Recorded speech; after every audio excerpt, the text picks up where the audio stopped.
சிவராத்திரி அன்னைக்கு ஒரு 63 நாயன்மாரில் குங்குளி நாயனார் பற்றி கதை சொன்னார். அப்போ தான் அந்த கதையை கேட்கும்போது இவ்வளோ பிரமிப்பாக, இவ்வளோ நாயன்மார்கள் இவ்வளோ பக்தியோடு சிறுதையோடு இருக்காங்க. அப்போ இதை பின்பற்றி செல்லக்கூடிய அடியார்கள் எந்த விதமான பக்தியில் இருப்பாங்க அப்படின்றது அன்றைக்கி தான் எனக்கு புரிந்தது. அது கழித்து 2 நாளில் ஒரு பரீட்சைன்னு சொல்லலாம், இல்லை யதார்த்தமான ஒரு நிகழ்வு நடந்ததுன்னு நினச்சிக்கலாம். அதுக்கு எனக்கு என் குருநாதருக்கு தான் நான் முதல் நன்றியை சொல்லணும். ஏன்னா அன்றைக்கி எனக்கு அந்த புரிதலை கொடுத்த நாணத்துக்காக. அப்போ திடீர்னு அந்த அடியாருடைய மனைவிக்கு ஏதோ ஒரு பிரச்சனை, ஹாஸ்பிட்டலில் இருந்தாங்க. அப்போ எனக்கு கால் வந்தது, ஐயா கொஞ்சம் உதவி முடியுமா, இந்த மாதிரி அவங்க வீட்டிலேருந்து வந்திருக்காங்க, கொஞ்சம் பிரச்சனை பண்ணுற மாதிரி இருக்குது, என்னன்னு தெரில, கொஞ்சம் வர முடியுமான்னு கேட்டார். தாராளமாக வரங்க ஐயான்னு சொல்லிட்டு நானும் என் நண்பரும் கார் எடுத்துகிட்டு போனோம்.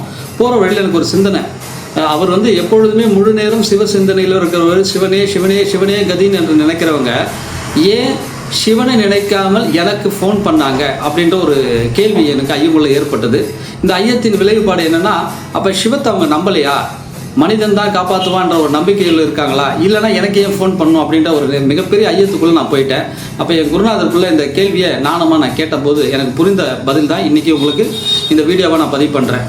அந்த அடியார்களுக்கு போயிட்டு அந்த பிரச்சனையை நான் முடிச்சுட்டு வெளியே வந்துட்டேன். வந்ததுக்கப்புறம் தோணுச்சு, ஒரு அடியார் சிவசிந்தனையில் இருக்கிறது வார்த்தைகளாக இருக்கக்கூடாது, வாழ்க்கையிலே இருக்கணும். நமக்கு எது ஏற்பட்டாலும் அவனே கதி, அவனின்றி அணுவும் அசையாது என்ற நம்பிக்கையோடு இருக்கும்போது மட்டும்தான் நம்ம சிவத்தில் ஐக்கியமாகறோம். இப்போ நம்ம சிவத்தை பிடிச்சிக்கிட்டு இருக்கோம், சிவத்தை நோக்கி போய்கிட்டு இருக்கோம் அப்படின்னா அப்போ சிவன் தானே எல்லாமே நமக்கு.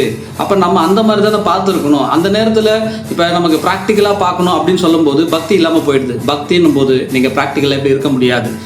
அவனின்றி அணுவும் அசையாது என்பது உண்மையானால் நீங்கள் எப்படி இருக்க வேண்டும் என்பதை நீங்களே யோசிங்கள்.